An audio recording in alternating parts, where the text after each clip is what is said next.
యేసుక్రీస్తు నామములో మీకు అందరికీ వందములు. మారు మనసు ఎందుకు పొందాలి? మారు మనసు అంటే ఏంటో ఒక్కసారి వినండి.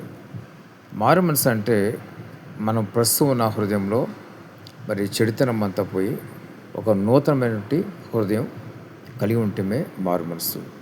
ఆ మారు మనసు ఎలాగొస్తుందంటే ప్రతి మానవుడు కూడా పాప స్వభావం ధరించుకున్నాడు. అంటే పుట్టుకతోనే పాప స్వభావం కలిగినటువంటి వ్యక్తి మానవుడు. దాన్నే జన్మ పాపం అంటారు.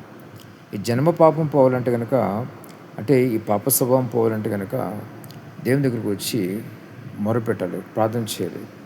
ప్రభువా నన్ను క్షమించు, మీ రక్తంలో నన్ను కడిగి శుద్ధి చేయండి, నా జన్మ పాపం తొలగించండి, అదేవిధంగా నేను చేసిన పాపను క్షమించండి అని మీరు ఏ పాపాలు చేసి ఉంటారో వాటన్నిటి కూడా దేవుని దగ్గర ఒప్పుకొని విడిచిపెట్టాలి. అంటే పాపం లేకపోతే పశ్చాత్తాపం కలిగి ఉండాలి. ఎవరైతే పశ్చాత్తాపం కలిగి ఉంటారో మళ్ళీ వాటి జోలికి పోరు. ఒకవేళ పశ్చాత్తాపడి మళ్ళీ తిరిగి వాటి జోలికి పోతే కనుక దేవుని వాక్యం ఏమి సెలవిస్తుందంటే కుక్క తన వాంతికి తిరిగినట్లుగా అని దేవుని వాక్యం సెలవిస్తుంది. కాబట్టి గమనించండి, పశ్చాత్తాపడి మీ పాపలను దేవుని ఒప్పుకొని విడిచిపెట్టండి. అప్పుడు దేవుడు మీకు నూతన హృదయాన్ని, నూతన మనసు అనుగ్రహిస్తాడు. అదొకటే కాదు, పరిశుద్ధాత్మ దేవుడు మీలో నివసిస్తాడు. పరిశుద్ధాత్మ దేవుడే మిమ్మల్ని నడిపిస్తూ ఉంటాడు. కాబట్టి గమనించండి, ఇది ఆత్మీయ విషయము. కేవలం ఆత్మీయ విషయం అంటే ఈ భూలోకం వరకు కాదు. ఇది మనం ఈ లోకం నుంచి చనిపోయిన తర్వాత ఎక్కడికి వెళ్తాం అనేది ప్రతి ఒక్కరు గమనించాలి. మనిషి ఎప్పటికీ శాశ్వతమే. మనిషి శరీరం శాశ్వతం కాదు, కానీ మనిషి అనే వ్యక్తి, లోపల ఉండే వ్యక్తి ఆత్మ ఎప్పటికీ శాశ్వతం. ఆత్మ యుగములు జీవిస్తుంది. అయితే ఈ ఆత్మ ఎక్కడికి వెళ్ళాలి చనిపోయిన తర్వాత? నరకానిక లేదా పరలోకానిక? అది మన ఈ లోకంలో నిర్ణయం తీసుకోవాలి.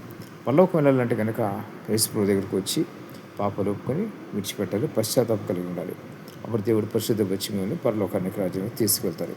అలా పాపక్షమాపణ లేని వాళ్ళందరూ కూడా నరకానికి వెళ్ళిపోతారు. నరకాలకు వెళ్ళాలంటే ఏం చేయక్కర్లేదు. మీ స్వేచ్ఛగా మీ ఇష్టానుసారంగా జీవిస్తే ఏమి లెక్క ఉండదు. తర్వాత తీర్పు లెక్కలోకి వస్తారు. అందరూ పాపం చేస్తున్నవాళ్ళు, పాపం చేయని వాళ్ళు అందరూ కూడా తీర్పులోకి వస్తారు. ఎవరైతే యేసు రక్తంలో పాపాలు కడుక్కుని ఉంటారో వారు మాత్రం తీర్పులోకి రారు. వాళ్ళకి దేవుడు తీర్పు తీర్చడు. ఎందుకంటే యేసు రక్తంలో పాపాలు కడుక్కున్నారు కాబట్టి. వీళ్ళు వాళ్ళందరూ కూడా తీర్పు తీర్చబడతారు. ఆ తర్వాత నరకంలో వేయబడతారు. కాబట్టి గమనించండి, దేవుడు ఇచ్చిన ఈ మంచి సమయంలో మీరు మారుమనసు పొందండి.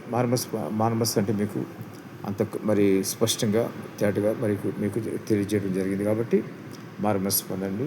ఈరోజు మోకరించి దేవుని దగ్గరికి వచ్చి మొరపెట్టండి.